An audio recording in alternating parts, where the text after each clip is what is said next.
मगरिब के वक्त जब आंखें खोल के अहले बैत को देखा, चारों तरफ रोते हुए चेहरे नजर आए, तुम लोगों ने इफ्तार कर लिया है, तुम लोगों ने इफ्तार कर लिया है।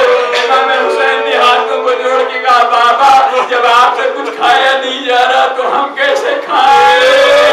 जवाब दिया, मेरा रोजा तो रिसालत माँ के साथ खुलेगा। ये कह के एक एक बेटे को करीब बुलाते थे और उसे वसीयत करते थे, एक एक बेटी को कलेजे से लगाते थे, उसे वसीयत करते थे। सबसे ज्यादा ज़ैनब को देर तक जाके कान में कुछ कहते रहे। खुदा मालूम लेकिन जब यजीद के दरबार में दाखिले की बारी आई तो बात समझ में आई। शायद अली ने ये कहा हो, ए बेटी तू दरबार में अकेली नहीं जाएगी, अली तेरे साथ होगा। इसलिए ज़ैनब मुड़ मुड़ के देख रही थी, वसीयतें हो रही थी, वसीयतें हो रही थी। एक एक बेटे का हाथ हसन के हाथ में देते थे, एक एक बेटी का हाथ हसन के हाथ में देते थे।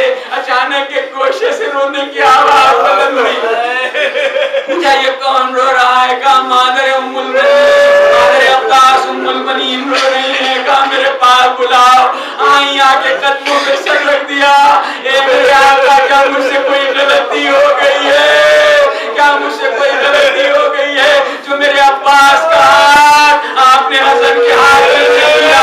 कहा नहीं, तू समझी नहीं। अरे मेरे हुसैन को बुलाओ, अब्बास को बुलाओ। अब्बास आए, अब्बास का हाथ हुसैन के हाथ में देखेगा। बेटा अब्बास, तू अली का लाल है, हुसैन रसूल का बेटा है। अपने आप को गुलाम समझना, हुसैन को आका समझना। बस बंदा परवान मातमदारो, अब्बास ने ये वसीयत इस अंदाज से 10 बरस के सिन में सुनी कि 32 बरस की उम्र आ गई और कभी एक लहजा इस बात को गवारा नहीं किया। हत्ता कि जब सर जानुए हुसैन पर था और बार बार हो जाते थे तो हुसैन पूछते थे, भैया क्या नाराज हो? तो जवाब दिया, नहीं आका, आपका ख्याल आता है। मैं घोड़े से गिरा हूं तो मेरा सर आपके जानू पर है। अब थोड़ी देर के बाद जब आप घोड़े से गिरेंगे तो आपका सर किसके जानू पे होगा? उस वक्त हुसैन ने कहा था, भैया सारी उम्र मुझे आका कहा है, मुझे मौला कहा है। एक तमन्ना है कि एक मर्तबा भाई कह के पुकारो। अब्बास ने भाई कह के पुकारा और हुसैन की तमन्ना पूरी हुई।